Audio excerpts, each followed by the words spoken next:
இந்தியாவின் மிகப்பெரிய தொழிற்சங்கம் சதர்ன் ரயில்வே மஸ்தூர் யூனியன்.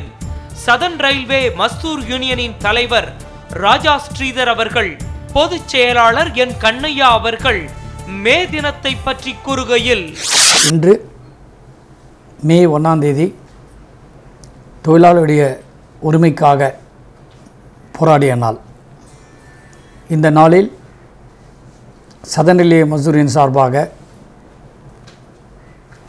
இந்த நிகழ்ச்சிக்கு என்னை அழைத்த கலைஞர் டிவிக்கும் மற்றும் தமிழ்நாட்டு மக்களுக்கும் இந்த நிகழ்ச்சியை பார்த்து கொண்டிருக்க போகின்ற, உலகமெல்லாம் பார்த்து கொண்டிருக்க போகின்ற பல கோடி மக்களுக்கும் என்னுடைய மே தின வாழ்த்துக்களை தெரிவித்துக் கொள்கிறேன்.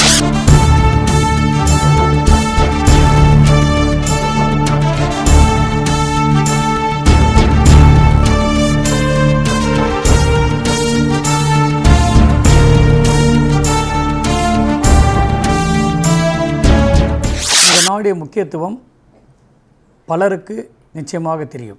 ஒரு சிலருக்கு தெரியாத காரணத்தினால் இன்று அதை பற்றி சுருக்கமாக நான் சொல்ல வேண்டும் என்று விரும்புகின்றேன். உலகமெங்கும் உழைக்கும் வர்க்கத்தால் தொழிலாளர் தினமாக மே 1ஆம் தேதி கொண்டாடப்படுகின்றது என்பது உங்களுக்கு தெரியும்.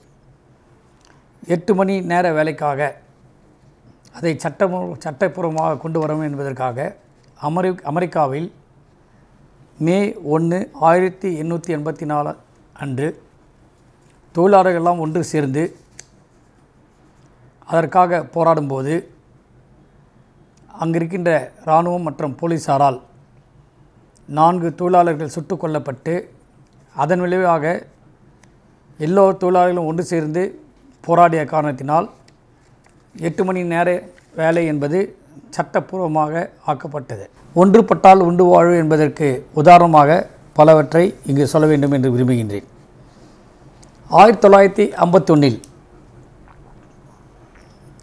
மதிப்புக்குரிய பாரத பிரதமர் ஜவஹர்லால் நேரு அவர்கள் பிரதமராக இருந்தபோது Jayaprakash Narayan all India railway ஃபெடரேஷனுடைய தலைவராக இருந்தார்.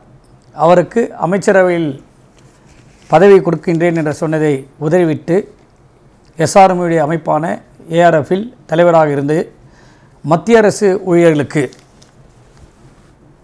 ரயில்வே தொழிலாளர்கள் உட்பட அவர்களுக்கு ப்ரமோஷன், அடிப்படை உரிமைகள் கிடைக்கவில்லை என்பதை மத்திய அரசிடம் பேச்சுவார்த்தை நடத்தி, அதன் காரணமாக எந்தவித பலனும் கிடைக்காத காரணத்தினால் எல்லா மத்திய அரசு ஊழியர்களையும், இராணுவ வீரர்களையும், ரயில்வே தொழிலாளர்களையும் ஒன்று சேர்த்து நேரடி நடவடிக்கை, வண்டிகள் நிறுத்தும் போராட்டத்திற்கு தயார் செய்த நிலைமையில் அந்த சமயத்தில் இருந்த பிரதமர் மதிப்புக்குரிய நேரு அவர்கள் ஜெயபிரகாஷ் நாராயணனுடைய வீட்டிற்கு வந்து, ரயில்வே தொழிலாளர்கள் போராடினால் நாட்டுடைய பொருளாதாரம் பாதிக்கப்படும் என்பது மட்டுமல்லாமல், அந்த தினத்தில் நாட்டில் பல பிரச்சனைகள் இருப்பதை அவர் எடுத்துரைத்து, நமக்கு இந்த ரயில்வே தொழிலாளர்கள் மட்டுமல்லாமல் மத்திய அரசு ஊழியர்களுக்கு பேச்சுவார்த்தை நடத்துவதற்காக ஜேசிஎம் என்ற ஒரு அமைப்பை அமைத்தார்கள். அதன் அடிப்படையில் இராணுவம், postal department, railway, income tax என்ற எல்லா மத்திய அரசு ஊழியர்களை சார்ந்த அமைப்புகள், இங்கு எப்படி தமிழ்நாட்டில் சீஃப் செக்ரட்டரி என்று சொல்வார்களோ அதன் போல மத்திய அரசில் இருக்கின்ற கேபினட் செக்ரட்டரியும், ஒவ்வொரு துறையில் இருக்கின்ற பிரின்சிபல் செக்ரட்டரிகளும், அந்தந்த அமைப்பில் இருக்கின்ற பொதுச் செயலாளர் என்னை போன்ற மற்றவர்கள் உறுப்பினர்களாக கொண்ட அந்த அமைப்பில் அந்தந்த துறையில்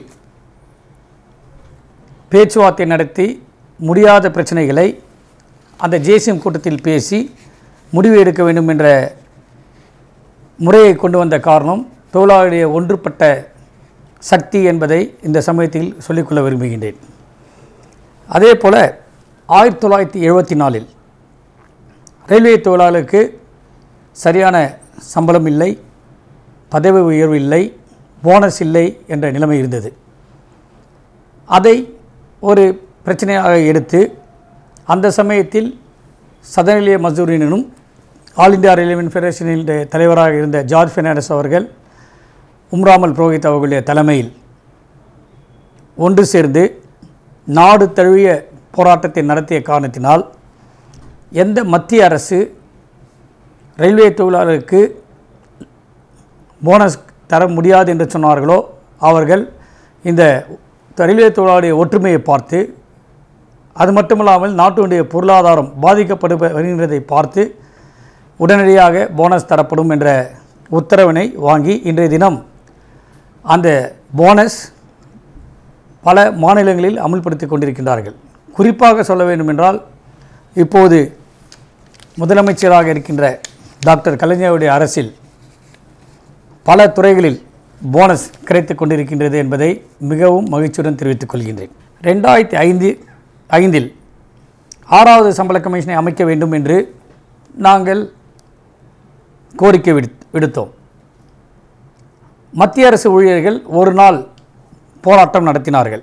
அதை ரயில்வே சதர்ன் ரயில்வே மஸ்தூர் யூனியனும் ஆல் இந்தியா ரயில்வே ஃபெடரேஷனும் அந்த பிரச்சனையை எடுத்துக்கொண்டு எங்களுடைய தலைமையில் மத்திய அரசு ஊழியர்களை ஒன்று சேர்த்து போராடுவதற்கு வேண்டிய தயார் நிலையை செய்து கொண்டிருந்தோம்.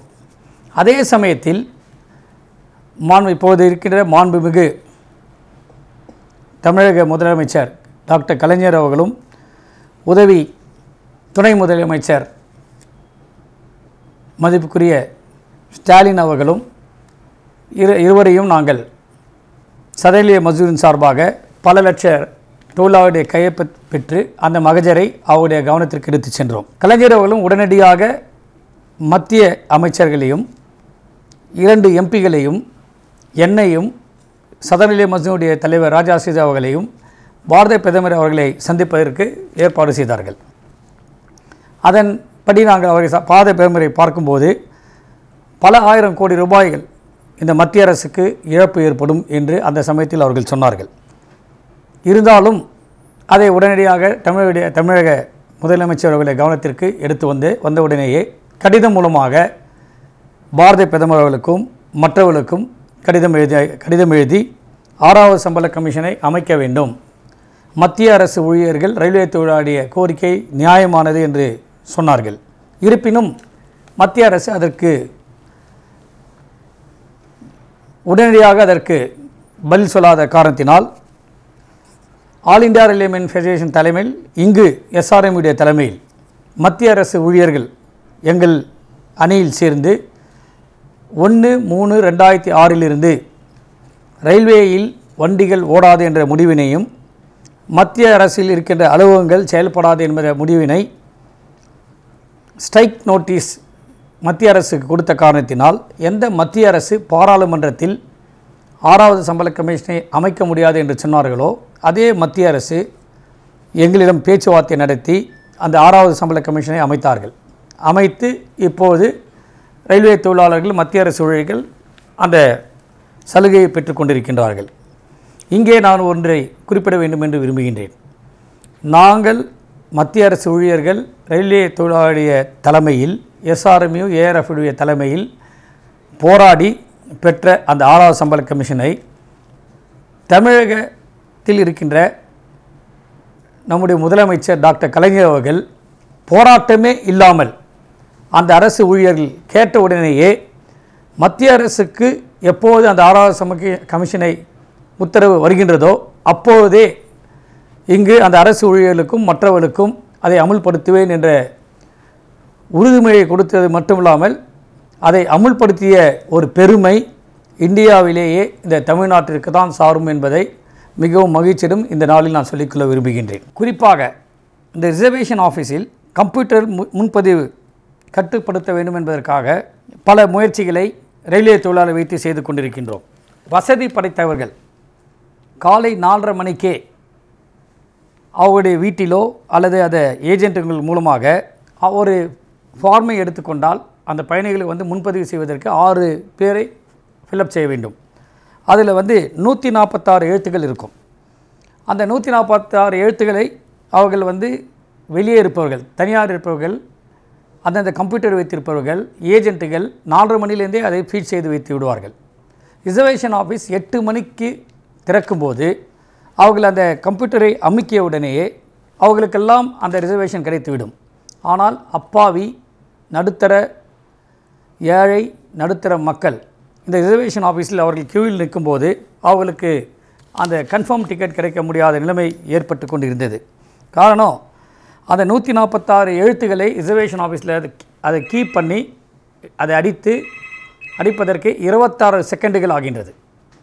அந்த 26 செகண்டுகளுக்குள்ளே வெளியே இருப்பவர்கள் முதலேயே அதை கீ பண்ணியிருக்கின்றதால், கம்ப்யூட்டரில் அதை பின் பண்ணி வைத்திருக்கின்றதால் அந்த கீயை அமுக்கிய உடனே அவர்களுக்கு கிடைத்து விடுகின்றது. இதை ரயில்வே தொழிலாளர்கள் எல்லோரையும் ஒன்று சேர்த்து பொதுமக்களுடைய நலனுக்காக மிகப்பெரிய போராட்டத்தை நடத்துவோம் என்ற ஒரு நிலைமை ஏற்படுத்தி அதற்கு வேண்டி ரயில்வேக்கு நோட்டீஸ் கொடுத்த காரணத்தினால் அவர்கள் எங்களிடம் பேச்சுவார்த்தை நடத்தி அந்த பேச்சுவார்த்தையின் காரணமாக இன்றைய தினம் மத்திய ரயில்வே வாரியம், ரயில்வே போர்டு ஒரு உத்தரவை போட்டிருக்கின்றது. அதாவது 8 மணிக்கு வெளியாருக்கு அந்த கம்ப்யூட்டர் திறக்கப்பட மாட்டாது. ரிசர்வேஷன் ஆஃபீஸில் 8லேருந்து 8:30 மணி வரை யார் நிற்கின்றார்களோ அவர்களுக்கு தான் முக்கியத்துவம் கொடுக்கப்படும். ஆன்லைனில் புக் பண்ணுகின்ற ஐஆர்சிடிசியில் புக் பண்ணுகின்ற அந்த ஏஜென்ட்களுக்கு 8:30 மணிக்கு தான் அந்த வசதி கொடுக்க முடியும், கம்ப்யூட்டரை திறக்கக்கூடிய வசதி கொடுக்க முடியும் என்ற உத்தரவை வாங்கியிருக்கின்றோம் என்றால் தொழிலாளருடைய ஒன்றுபட்ட சக்தியால் தான் இதை செய்ய முடிந்தது என்பதை இந்த நாளில் மிகவும் மகிழ்ச்சியுடன் நான் தெரிவித்துக் கொள்கின்றேன். 1974 போனஸ் முடியாது என்று மத்திய அரசு சொன்னபோது இந்த போராட்டத்தினால் எப்படி சிக்காகோவில் 4 தொழிலாளர்கள் உயிர் நீத்த காரணத்தினால் இந்த 8 மணி நேரம் அங்கு அமுல்படுத்துகின்றார்களோ அதே போல மத்திய அரசால் மறுக்கப்பட்ட அந்த போனஸ் பெறுவதற்காக 100க்கு மேல் இருக்கின்ற ரயில்வே தொழிலாளர்கள் அகில இந்திய அளவில் குண்டடிப்பட்டு இறந்த காரணத்தினாலும் சுமார் 6000 ரயில்வே தொழிலாளர்கள் 5 மாதங்களுக்கு மேல் சிறை சென்று அந்த போனஸ் உரிமையையும், போனஸ் என்ற அந்த சலுகையையும், ப்ரமோஷன் கொடுக்க வேண்டும் என்ற உத்தரவுகளையும் வாங்கியிருக்கின்றோம் என்றால் தொழிலாளருடைய ஒன்றுபட்ட சக்திக்கு மேல் எதுவுமே கிடையாது என்பதை இந்த மே தினத்தில் சொல்லி என்னுடைய உரையை முடிக்கின்றேன். நன்றி, வணக்கம்.